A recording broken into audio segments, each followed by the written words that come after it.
தமிழ் மொழியால் இணைந்த அனைவருக்கும் வணக்கம். இன்றைக்கி நம்ம என்ன வீடியோ பார்க்க போகிறோம் அப்படின்னாக்கா, ஒரு சூப்பரான பருப்பு ரசம் எப்படி வைக்கிறதுன்னு பார்க்கலாம். அதுக்கு தேவையான பொருளை பார்க்குறதுக்கு முன்னாடி நம்ம சேனல் நீங்கள் சப்ஸ்கிரைப் பண்ணிடுங்க. 2 தக்காளி, 1 டேபிள் ஸ்பூன் கருப்பு மிளகு, 1 டேபிள் ஸ்பூன் சீரகம், ஒரு 3 காஞ்ச மிளகாவை நல்லா கிள்ளி வச்சுருக்கிறேன்.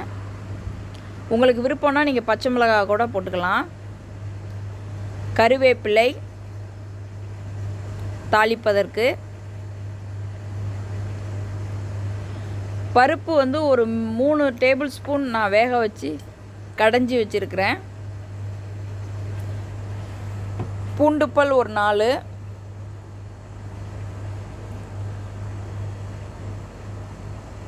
பெருங்காயத்தூள் தேவைக்கு, சீரகத்தையும் மிளகையும் நம்ம கல்லில் வச்சு நல்லா இடித்து எடுத்துக்கலாம்.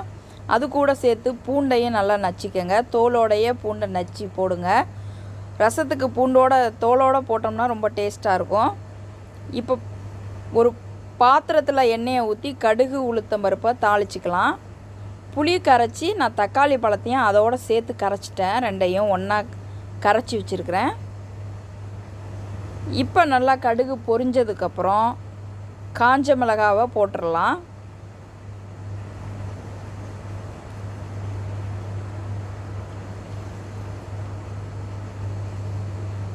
காஞ்ச மிளகாய் போட்டதுக்கப்புறம் கருவேப்பிலை போட்டுடலாம்.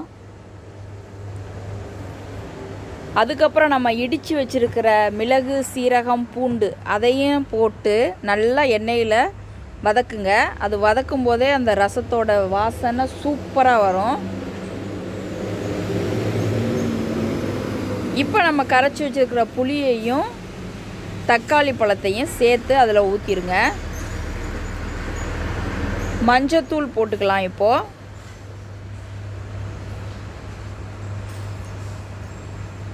பெருங்காயத்தூள் போட்டுக்கோங்க. இப்போ நம்ம கடைஞ்சி வச்சுருக்கிற அந்த பருப்பையும் இது கூட சேர்த்துக்கலாம். ஒரு 3 டேபிள் ஸ்பூன் போதும், ரொம்ப தேவையில்லை.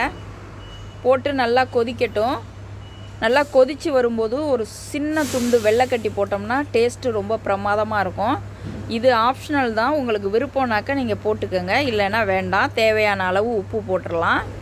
இப்போ நல்லா கொதிக்குது. சின்ன துண்டு வெள்ளைக்கட்டி போட்டிங்கன்னா டேஸ்ட்டு நல்லா சூப்பராக இருக்கும். அவ்வளோதாங்க, நம்மளோட சூப்பரான பருப்பு ரசம் அட்டகாசமாக ரெடி ஆகிட்டு. கண்டிப்பாக ட்ரை பண்ணுங்கள். நம்ம சேனலை சப்ஸ்கிரைப் பண்ணுங்கள். தேங்க்யூ.